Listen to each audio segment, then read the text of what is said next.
empezaremos dando una pequeña introducción. En este vamos a decir que pues, el género Aspergillus se incluye entre los deuteromiocitos de clase Hipomiocitos. Aunque comprende cerca de 150 especies, solo algunas de ellas se han descrito como patógenas. Este es el caso del Aspergillus fumigatus, el cual produce aproximadamente el 90% de las infecciones. La aspergilosis en sí es una infección causada por Aspergillus spp. Este es un hongo saprofítico que ocasionalmente produce micosis en pájaros y mamíferos. Esta infección no se considera en sí una zoonosis. En animales inmunocompetentes, estos organismos son eliminados por los mecanismos inmunológicos innatos. En aquellos animales con un sistema inmunológico deficiente, el Aspergillus fumigatus se adhiere y penetra en el epitelio respiratorio, afectando así a la fagocitosis.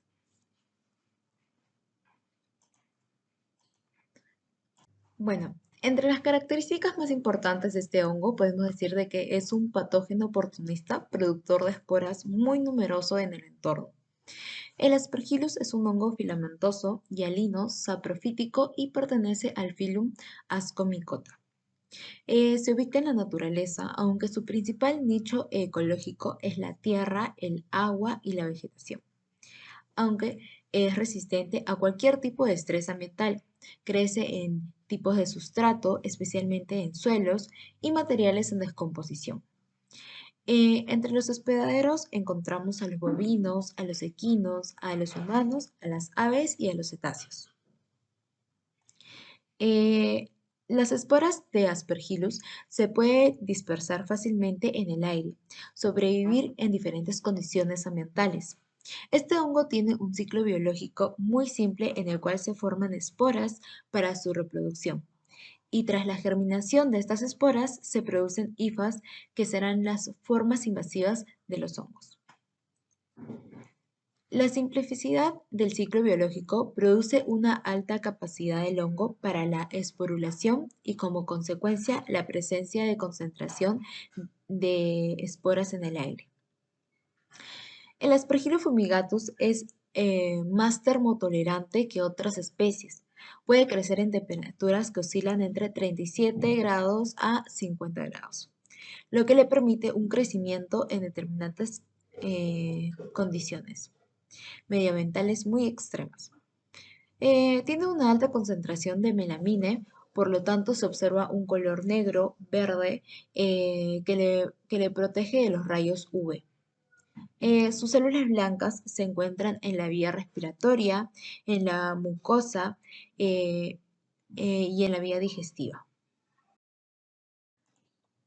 Entre ellos, las zonas más afectadas son los conductos nasales, los senos frontales y paranasales, generando así lisis de tejidos y posteriormente necrosis, epistasis, rinitis, estornudos, disminución de apetito y la actividad, además una mucosa sanguinolenta, mucopurulentas en situaciones prolongadas. Bueno, entre sus características macroscópicas podemos ver en esta imagen que las colonias son de color verdoso a gris, presentan una textura lanulada o similar al algodón. Es capaz de soportar estas altas temperaturas, crece rápidamente a una temperatura de 37 grados. Bueno, como características microscópicas podemos ver en esta imagen que se ha dado por la tinción azul de laftofenol y podemos observar esas estructuras largas que vendrían a ser los conidióforos. El ensanchamiento que se está dando vendría a ser la vesícula y esto se encuentra sosteniendo así a los conidios que vendrían a ser las esporas, que como se ve en la imagen se están liberando.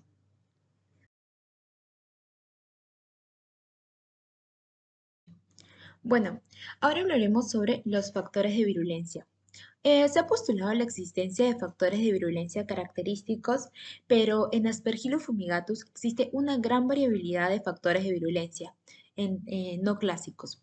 Todos los estudios han demostrado que la virulencia de este hongo es multifactorial, Asociada a su estructura, a su capacidad de crecimiento, a su adaptación o condiciones de estrés, sus mecanismos de evasión del sistema inmune y su capacidad de causar daños en un huésped.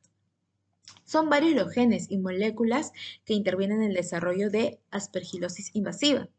Entre estas características vamos a tener de que el tamaño de las esporas mide entre 2 a 3 micrómetros, lo cual es ideal para poder profundizar en las vías respiratorias, alcanzar los alvéolos pulmonares, mientras que el mayor tamaño de las esporas del resto de las especies va a facilitar su eliminación de los cilios de la mucosa del epitelio respiratorio. En cambio, estas al tener este tamaño es ideal para poder generar una infección. Además, el Aspergillus fumigatus es más termoestable que otras especies y puede crecer a temperaturas que oscilan entre 37 a 50 grados, como ya lo habíamos mencionado. Esto va a permitir desarrollarse en condiciones medioambientales muy extremas. De hecho, se ha especulado que con el desarrollo a altas temperaturas, el Aspergillus fumigatus puede inducir la expresión de genes que confieren especial virulencia a las cepas.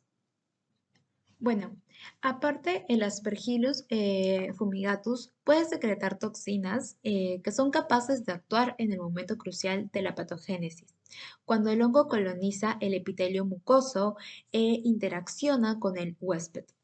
Estas toxinas tienen la capacidad de ralentizar el movimiento ciliar, lesionar el epitelio del tracto respiratorio. Y bueno, entre las toxinas que encontramos en lo que vendría a ser el Aspergillus, tenemos a las aflatoxinas, a las esterigmatocistina y a ocratoxina A. Bueno, otros factores de virulencia, tales como la elastasas, las catalasas, las hemolicinas o las proteasas, actúan en etapas posteriores de la interacción entre el microorganismo y el huésped, interfiriendo en la capacidad de defensa del sistema inmune de este. Bueno, en base a otros tipos de factores de violencia que podría tener, vendría a ser la capacidad de adherencia que tiene, la capacidad de poder adherirse a su célula blanco. También tenemos la presencia de neurotóxicos promotores de apoptosis. También la producción de un gran número de productos extracelulares tóxicos, como ya habíamos mencionado, los distintos tipos de toxinas. Y también podemos mencionar que estas utilizan mucho el hierro, ya que es un nutriente, en sí el hierro es un nutriente esencial para el crecimiento y la virulencia de muchos microorganismos. Acá están incluidos pues los hongos y pues los hongos filamentosos, y dentro de los mecanismos de inmunidad innata, los mamíferos han desarrollado diferentes estrategias pues, para el transporte y almacenamiento de hierro, limitando así la disponibilidad del hierro libre en el medio. Para poder sobrevivir a este entorno, estos hongos potencian patógenos que disponen de mecanismos específicos para la captación de hierro, en el que tenemos la síntesis de sideróforos, las moléculas solubles de bajo peso molecular con elevada capacidad de quelación. Existen diferentes polimorfismos genéticos de los receptores de reconocimiento de patrones que se asocian con un mayor o menor riesgo de padecer micosis invasivas. Los genes que participan en la respuesta inmunitaria del huésped frente a las infecciones fúngicas son múltiples y afectan a diferentes niveles de acción. El uso de la tecnología de microarray ha permitido identificar los genes que regulan la respuesta frente a especies de género de hongos filamentosos. La mayoría de los genes identificados corresponden con proteínas básicas para la formación de citocinas. Por ello, muchas de las variantes genéticas se han asociado con un riesgo incrementado de padecer aspergilosis invasiva. En este cuadro vemos algunos factores genéticos y su mecanismo. Respuesta de la inmunidad innata al huésped. Las esporas del Aspergillus van a ser reconocidas por las células del sistema inmunitario innato, como las células dendríticas y los macrófagos. siendo estos la primera línea de defensa fagocitaria, reconociendo los componentes de las paredes celulares mediante receptores que reconocen patrones expresados en su superficie. Vamos a tener a los receptores de lectina de tipo C, como por ejemplo el lectin-1.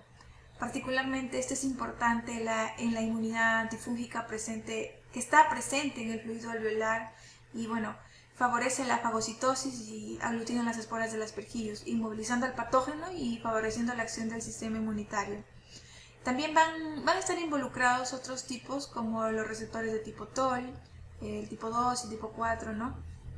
La activación de cada receptor va a mediar respuestas totalmente diferentes.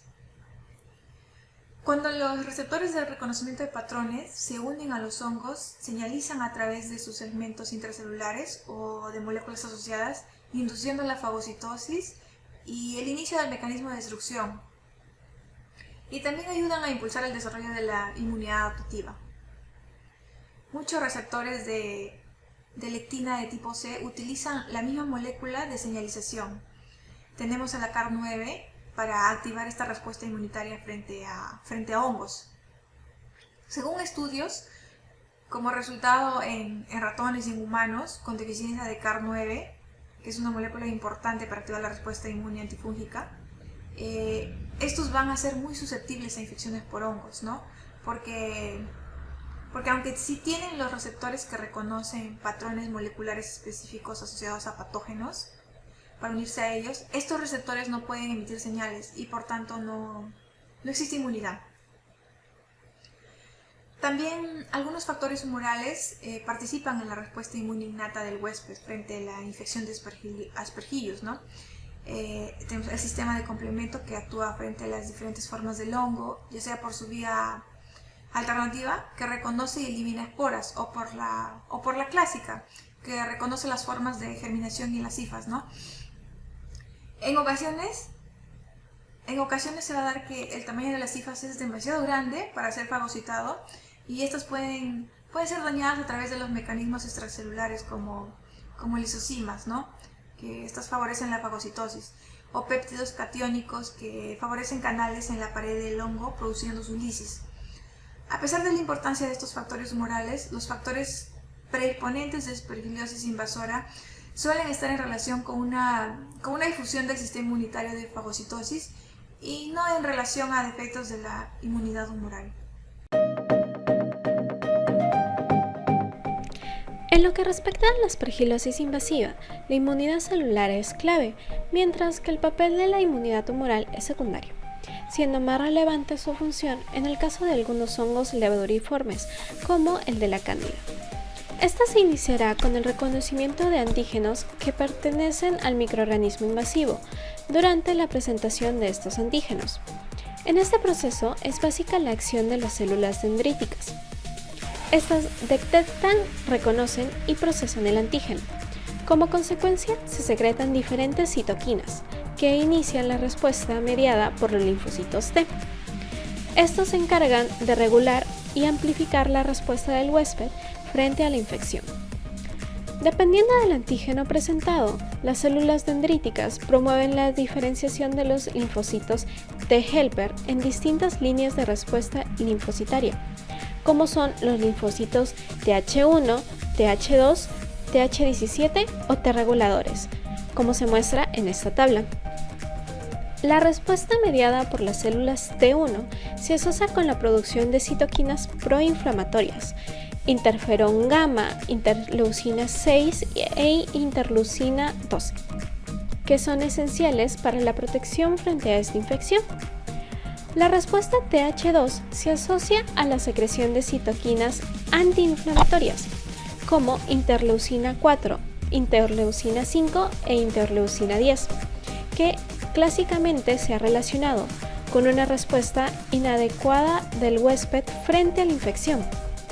Sin embargo, estudios recientes han demostrado que la respuesta Th2 también se asocia a una secreción de interleucina 33, que optimiza la capacidad fungicida de los neutrófilos. El equilibrio entre las respuestas Th1 y Th2 Es un proceso del que dependerá la resistencia a la infección que es capaz de ofrecer el huésped y la respuesta inflamatoria colateral de los tejidos. Esta actividad es particularmente importante, ya que la inflamación de los tejidos del huésped juega un papel clave en la patogenia de los hongos. Además de los linfocitos Th1 y Th2, los Th17 son muy importantes principalmente en lo que serían las mucosas, produciendo citoquinas proinflamatorias como la interleucina 17. En lo que sería respecto al lisis del hongo, como ya habíamos comentado, la eliminación de este se produce tanto por la acción del sistema inmune innato como del adaptativo. Las células del sistema inmune innato fagocitan las diferentes formas fúngicas y según se trate de una espora o de una hifa, se activan diferentes procesos. Como vemos en esta imagen, los macrófagos destruyen las esporas principalmente mediante procesos de oxidación o de acidificación. En los neutrófilos, sus procesos de oxidación son los que tienen una mayor relevancia, principalmente los mediados por la NADPH oxidasa. Con la activación de esta enzima se producen diferentes reacciones en cadena que finalizan en la formación de radicales libres con capacidad antimicrobiana. Esta enzima también inhibe la respuesta inflamatoria inducida por los componentes de la pared celular del hongo. Algunos factores humorales también participan en la respuesta inmune innata del huésped frente al hongo. El sistema del complemento actúa frente a las diferentes formas y estados del hongo, ya sea por su vía alterna que reconoce y elimina esporas o por la vía clásica que reconoce las formas en germinación y también las hifas.